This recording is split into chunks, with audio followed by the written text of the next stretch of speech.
memang ada yang memberi saya order bahwa dia ada masalah sama Ahmadi. Terus dia minta untuk membayar saya untuk membunuh. Tahun 95 10 juta itu kan cukup besar.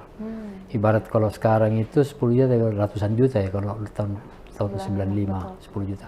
Pesanannya cuma Ahmadi. Oh, cuman Pak Ahmadi. Ya, cuman karena kita di dalam berpikir bahwa nanti pasti kita akan ketahuan ini kalau misalnya salah satu di antara keluarganya ini tidak dibunuh. Nah mungkin dengan inisiatifnya anggota semua itu menghabisi semua, gitu. Itu kita sampai mati di dalam. Nah waktu itu saya dengar sampai mati, kacau pemikiran saya di dalam. Jadi kita waktu di dalam itu memang sering kayak dihantui begitu ya, di dalam lapas. Kalau misalnya sih iya, karena mungkin karena ya itu nih karena waktu mungkin masih muda-mudanya faktor lingkungan atau faktor apakah sehingga kita bisa berbuat begitu. Tapi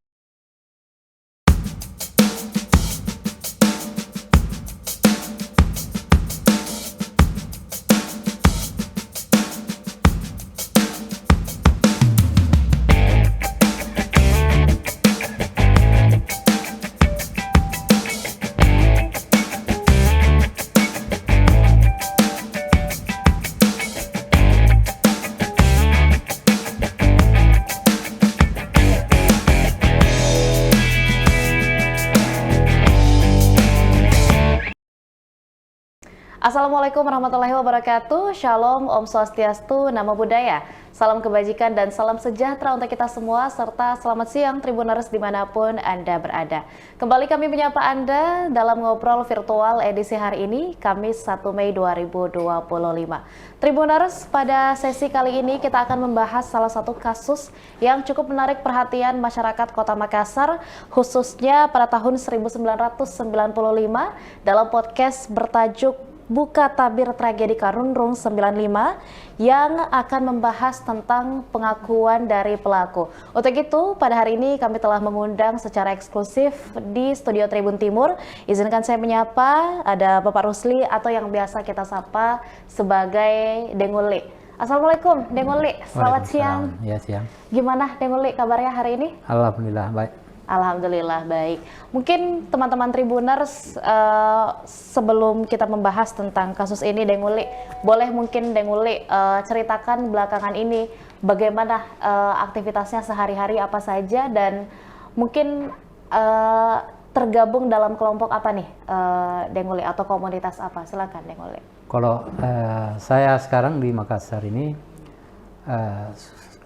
mendirikan salah satu ormas yang biasa dibilang Lebah Hitam. Lebah Hitam. Saya salah satu ketua umumnya. Terus kalau aktivitas kesehariannya biasa jaga-jaga tanah. Nah, itu aja. Oke, Denguli. Beberapa Tribuners pasti menjadi pertanyaan yang cukup besar di benak para penonton dan juga Tribuners, Denguli, mengenai kasus pembunuhan di Karundrung itu. Dan ini adalah kesempatan pertama atau eksklusif setelah Denguli sendiri juga bebas dari hukuman untuk menyuarakan atau mungkin menyampaikan. Bolehkah dijelaskan Denguli sebenarnya bagaimana kronologi aslinya saat itu? Waktu kejadian itu ya? Betul. Jadi waktu kejadian itu memang saya sebagai pelakunya. Terus saya sudah jalani selama 15 tahun. Waktu dijatuhi vonis itu selama seumur hidup, tapi mungkin karena Gus Dur jadi presiden waktu itu, ditiadakan hukuman seumur hidup menjadi 20 tahun.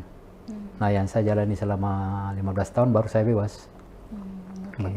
Oke. Ini mungkin yang jadi pertanyaan juga Denguli, apa sebenarnya alasannya ketika Denguli memutuskan untuk melakukan pembunuhan tersebut pada saat itu, Denguli? Oh ya, jadi waktu itu tahun 95 memang ada yang memberi saya order bahwa dia ada masalah sama Ahmadi. Terus dia minta untuk membayar saya untuk membunuh. Nah, saya terima waktu itu tawarannya. Jadi pada hari Minggu 95 itu saya lakukan itu pembunuhan di Karundung. Ya, Neng Oli. Mungkin kalau boleh disebutkan, tolong disebutkan, tapi jika tidak juga tidak apa-apa. Apakah nominalnya memang cukup besar Deng Uli sampai Deng Uli berani atau nekat untuk mengambil orderan itu? Jadi kalau masalah nominalnya itu kan waktu itu kan tahun 95 10 juta itu kan cukup besar. Ibarat kalau sekarang itu 10 juta ratusan juta ya kalau tahun 95 10 juta. Jadi itu nominalnya. Ya. Dan memang alasan kuat Deng Uli untuk mengambil pesanan itu adalah memang karena menginginkan uangnya itu ya, Deng Uli? Kalau menginginkan sih iya. Cuman waktu itu kan saya masih labil-labilnya, umur masih berapa? Kalau Nabila orang Makassar kata talik kan gitu. Nah, itu salah satu faktor sehingga saya menerima tawarannya itu. Oke Deng Uli. Tapi memang sebelum ada pesanan itu atau orderan itu, Deng Uli sendiri kepada korban dan seluruh keluarganya, apakah memang kenal dan punya hubungan sebelumnya? Jadi kalau mengenali saya kenal karena tetangga saya. Jadi dia tempat tinggalnya di depan, saya di belakang. Kalau untuk mengenali dia, saya kenal, tapi kalau kenal itu enggak ada hubungan. Cuman mengenal bahwa saya kenal memang Ahmadi. Itu. Dan beliau juga kenal? Kalau beliau enggak kenal saya. Oke, siap. Lantas dalam kejadian itu sendiri, kalau saya tidak salah, itu terjadi di pagi atau siang hari? Di pagi hari. Di pagi hari. Dapat dijelaskan itu bagaimana Deng Uli melancarkan aksinya kala itu dan kenapa bisa tembus ke dalam rumah dan bisa melakukan itu, Deng Uli? Jadi waktu itu jam 10 pagi ya, saya masih ingat itu waktu main Mike Tyson. Jadi waktu main Mike Tyson saya pikir bahwa adanya petinju main ini mungkin orang pada sibuk nonton ya. Jadi waktu itu saya masuk ke rumahnya dengan kesempatan itu. Sehingga waktu di dalam juga orang pada tidak dengar kejadian itu karena fokus di petinju itu Mike Tyson. Fokus di pertandingan tinju kali itu. Ya. Nah, apakah memang dari awal pesanan atau orderan yang disampaikan ke Deng Uli itu adalah untuk membunuh seluruh keluarga, ataukah sebenarnya cuma satu saja dan yang lain itu kenapa, Deng Uli? Jadi pesanannya cuma Ahmadi. Cuma Ahmadi. Ya, cuma karena kita di dalam berpikir bahwa nanti pasti kita akan ketahuan ini kalau misalnya salah satu di antara keluarganya ini tidak dibunuh. Nah mungkin dengan inisiatifnya anggota semua itu menghabisi semua, gitu. Oke. Berarti dikonfirmasi juga bahwa saat itu Deng Uli tidak sendirian ya, mengeksekusi ya, tidak sendirian. Lantas apakah pada saat kejadian itu berlangsung mereka memang ada dalam satu ruangan ataukah memang dicari satu persatu ke ruangan? Jadi dalam satu ruangan. Dalam satu ruangan kebetulan mereka. Kebetulan ya. Oke. Nah, lantas setelah kasus ini bergulir, kemudian Deng Uli juga sudah menjalani proses hukuman yang awalnya dari seumur hidup, tapi karena ada kebijakan dari presiden menjabat kali itu, jadinya yang dari seumur hidup menjadi 20 tahun dan dijalani hanya 15 tahun. Itu kenapa cuma 15 tahun, Deng Uli? Jadi di dalam lapas itu kan ada namanya berkelakuan baik.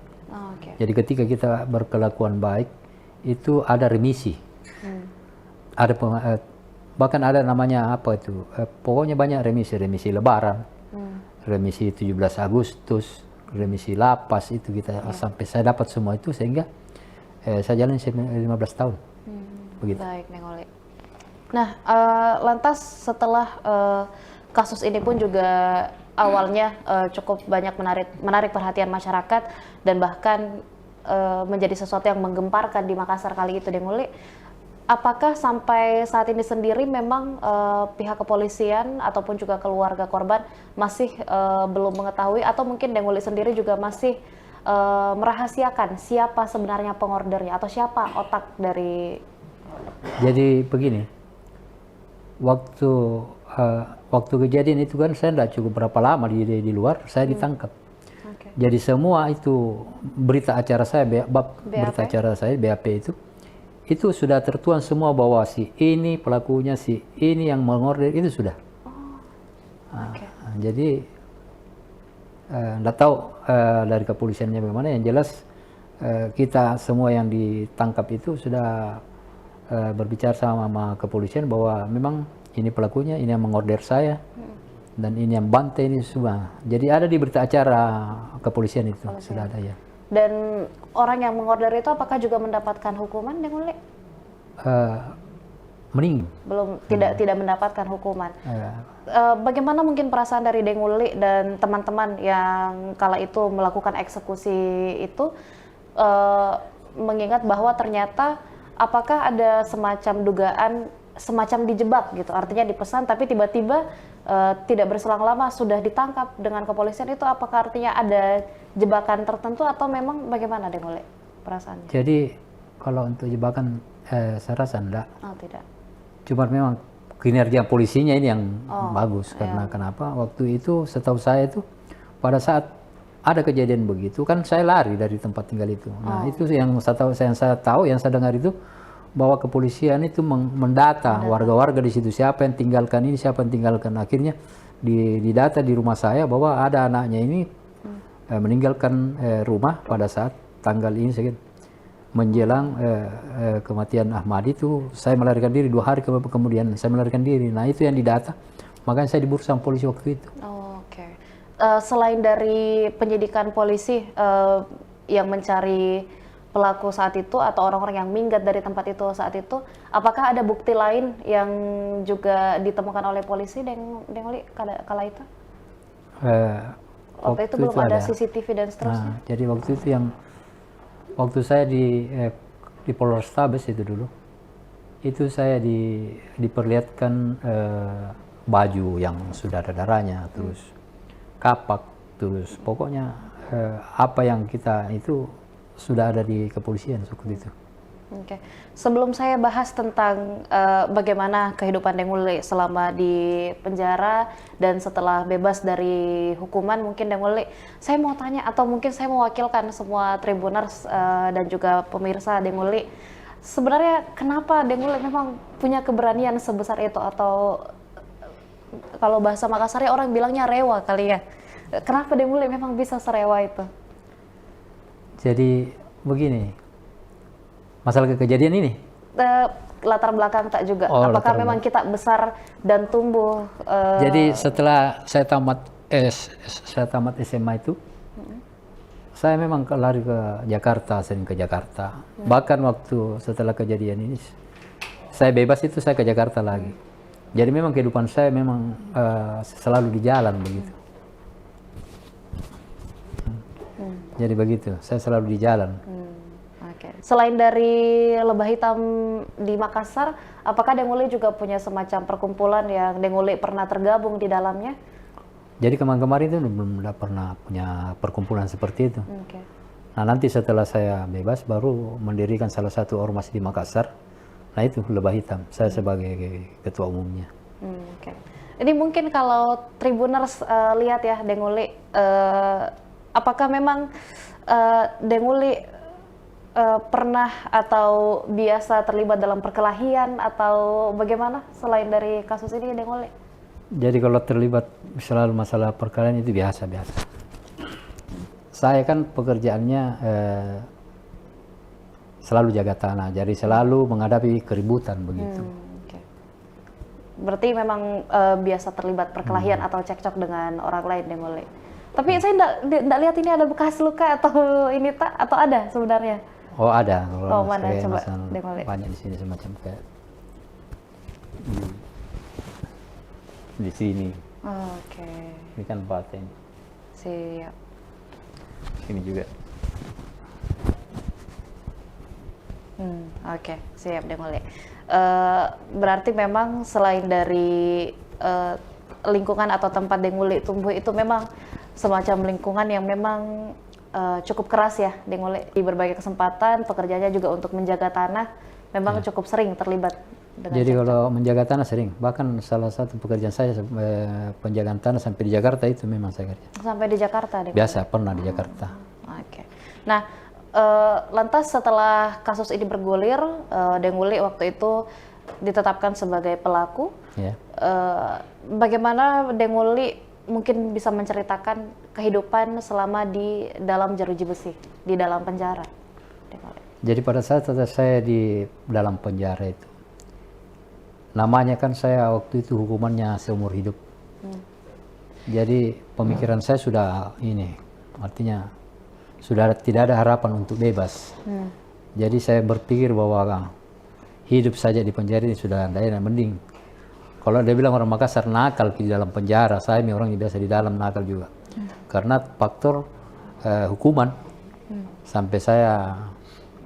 Tapi setelah divonis bahwa jatuh hukuman saya, langsung saya sudah tidak pernah berbuat keonaran di lapas. Saya bahkan di dalam lapas biasa kasih berantem orang antara blok. Itu ratusan orang biasa lawan ratusan kalau di dalam dulu. Saya orang itu. Tapi karena setelah dijatuhi hukuman 20 tahun, langsung saya tidak mau. Akhirnya dapat kebebasan di 15 tahun jalan itu.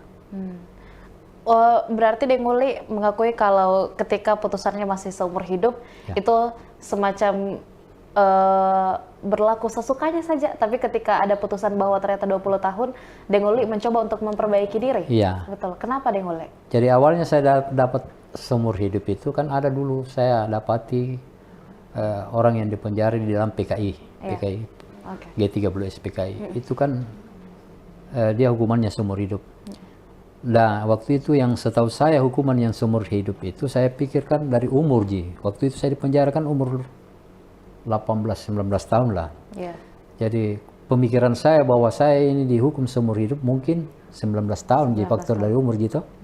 Ternyata ada PKI di dalam itu yang saya tanyakan bahwa kita sudah berapa lama di sini Pak? Dia bilang saya ini sudah 40 tahun lebih di dalam penjara. Terus waktu kita di penjara itu ditangkap itu umur berapa? Dia bilang saya umur 22 tahun. Berarti bukan dari umur itu kalau maksudnya seumur hidup. Dia bilang bukan. Itu kita sampai mati di dalam. Nah waktu itu saya dengar sampai mati, kacau pemikiran saya di dalam. Jadi mungkin karena faktor sehingga saya di dalam selalu berbuat keonaran, termasuk berantem sama sesama napi, bikin keributan. Pokoknya yang namanya kenakalan saya sudah lakukan di dalam, di lapas. Tapi pada saat sudah ada penetapan 20 tahun, nah saya akhirnya merubah kehidupan di dalam, sehingga saya bisa bebas begitu.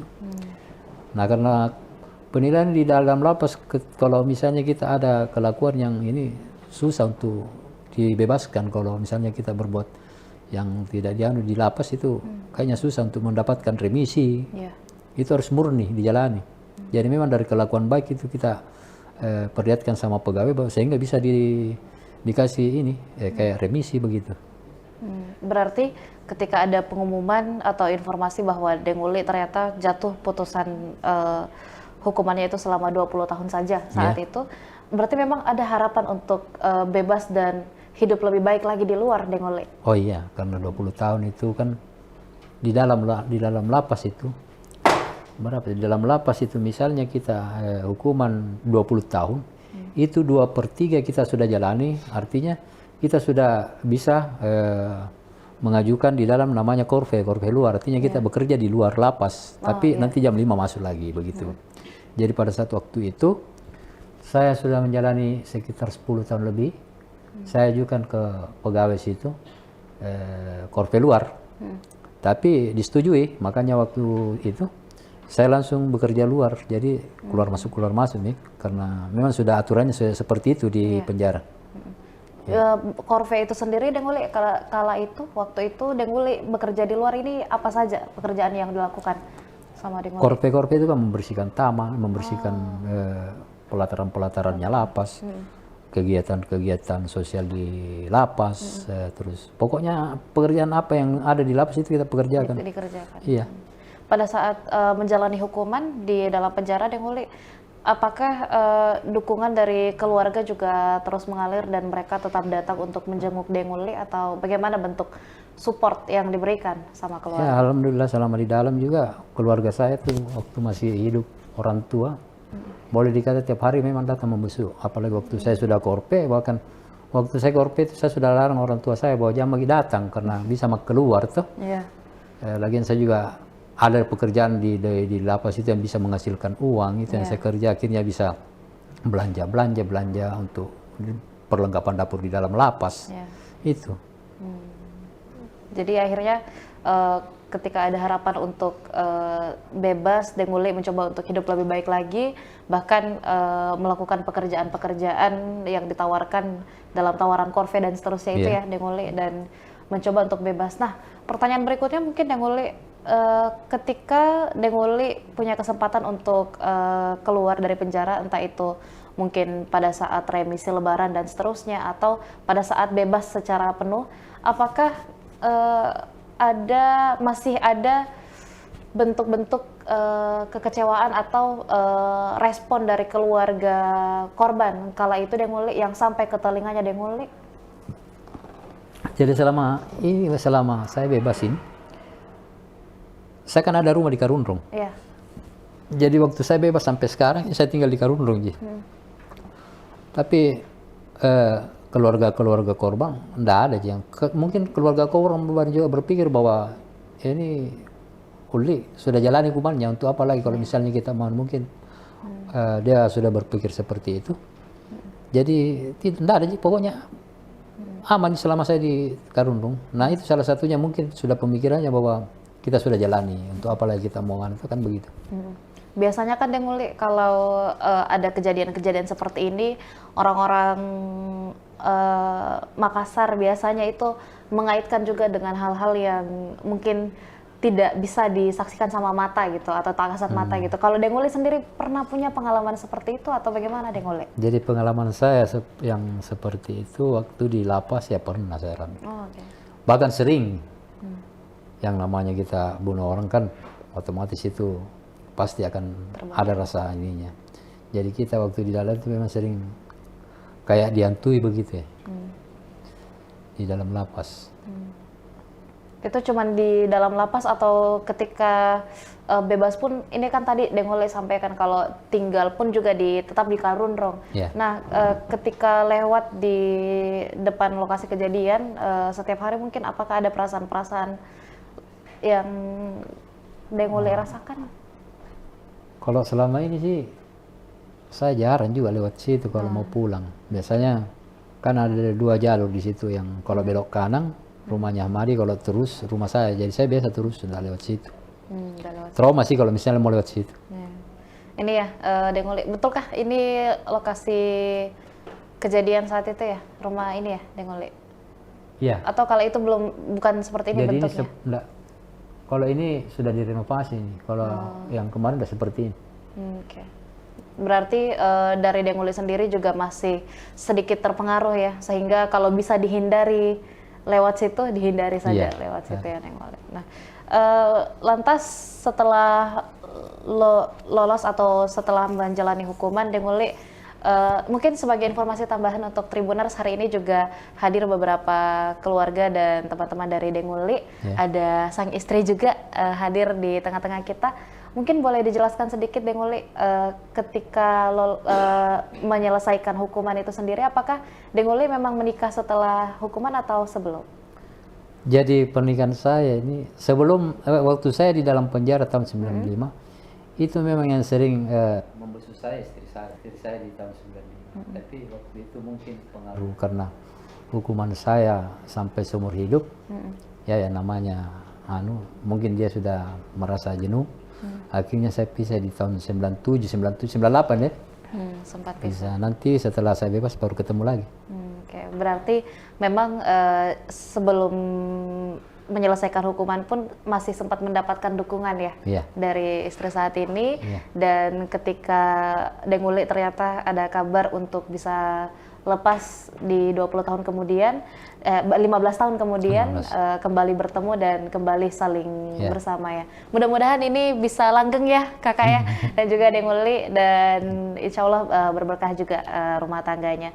Nah, lantas setelah kejadian, kemudian di lapas juga sudah diceritakan pengalamannya, bagaimana respon keluarga atau mungkin orang-orang terdekat atau tetangga di Karundrung saat itu setelah Deng Uli juga sudah bebas? Apakah masih ada semacam intimidasi atau bagaimana Deng Uli?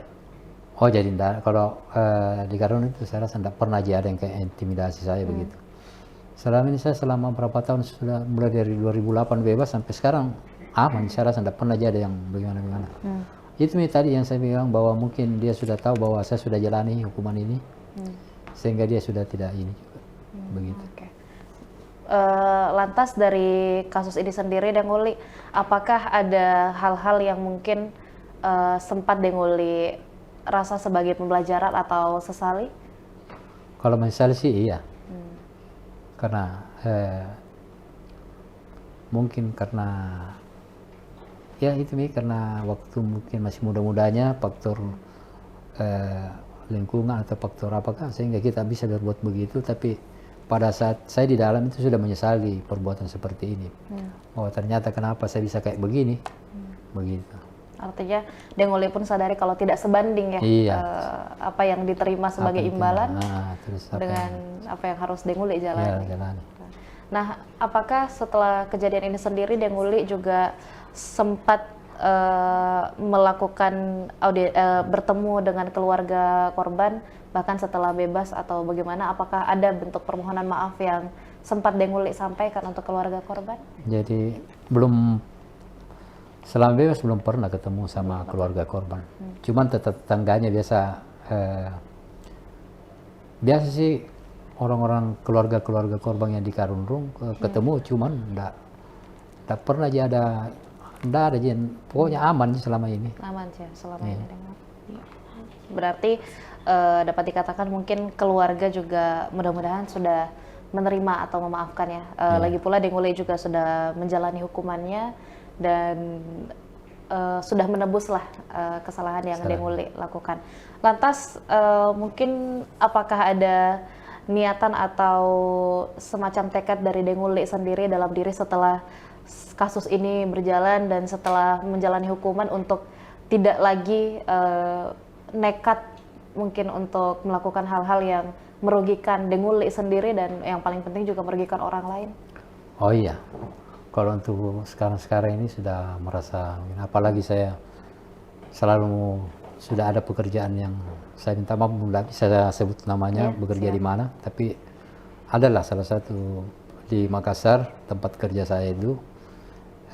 Jadi saya rasa cukup nih gaji dengan segitu untuk membiayai hidup keluarga. Ya. Dan memang setelah kejadian itu Deng Uli juga hanya berupaya untuk hidup lebih baik lagi setiap harinya. Mungkin Deng Uli juga boleh sampaikan sebagai sesi penutup ya dalam sesi kali ini. Deng Uli mungkin bisa coba sampaikan permohonan maaf atau apapun lah pesan yang ingin disampaikan kepada baik keluarga korban atau mungkin untuk masyarakat Kota Makassar yang kurang lebih 15 tahun ini Deng Uli. Masyarakat Makassar ini menunggu suaranya Deng Uli. Ya. Jadi saya atas nama pribadi Uli Karundrung meminta maaf selama 15 tahun itu kejadian kemarin waktu kasus Karundrung. Mungkin yang nonton podcast ini dari keluarga korban, saya meminta maaf atas perlakuan saya kemarin. Tapi kan saya sudah jalani hukuman ini. Jadi itu saja, saya minta maaf. Mungkin boleh dijelaskan Deng Uli pada saat itu apa yang membuat Deng Uli memilih untuk menerima orderan itu dan bagaimana? Apakah Deng Uli merasa itu sepadan dengan apa yang Deng Uli terima? Jadi kalau menerima saya tidak menerima. Jadi kalau dibilang orang Makassar itu apa tolo-tolo begitu ya. Jadi waktu itu saya dijanjikan sampai sekarang itu saya tidak terima anunya. Dijanjikan senilai sekian, tapi pada saat saya keluar setelah pembunuhan itu saya tidak ketemu itu orang sampai sekarang. Berarti bahkan nominal yang dijanjikan sebagai pembayaran itu juga tidak sampai ke Deng Uli? Makanya yang saya tahunya itu orang itu lari ke Jakarta.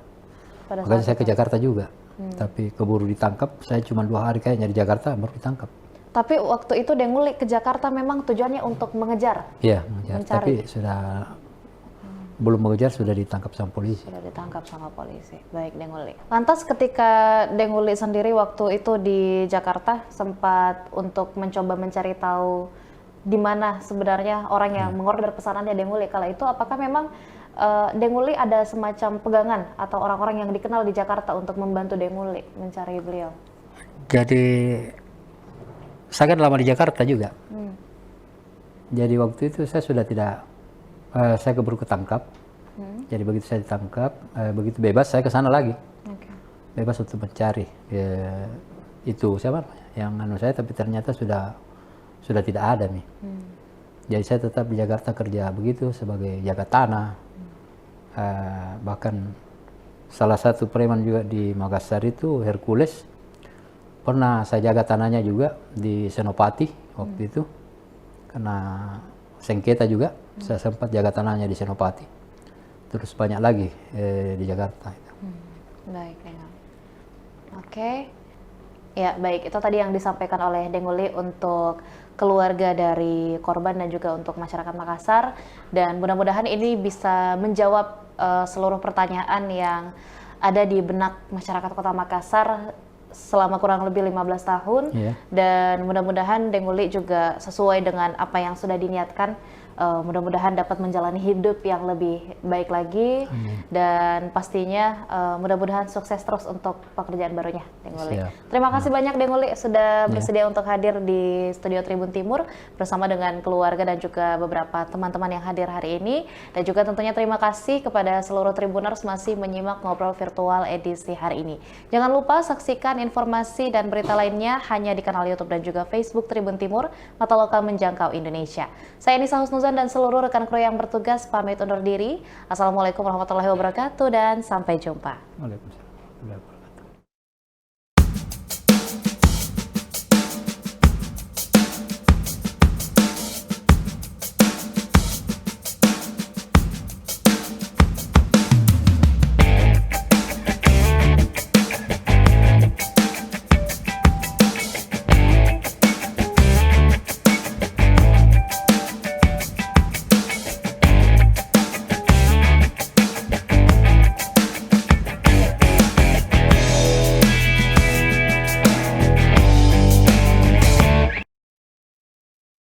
Download Tribun X sekarang, menghadirkan lokal menjadi Indonesia.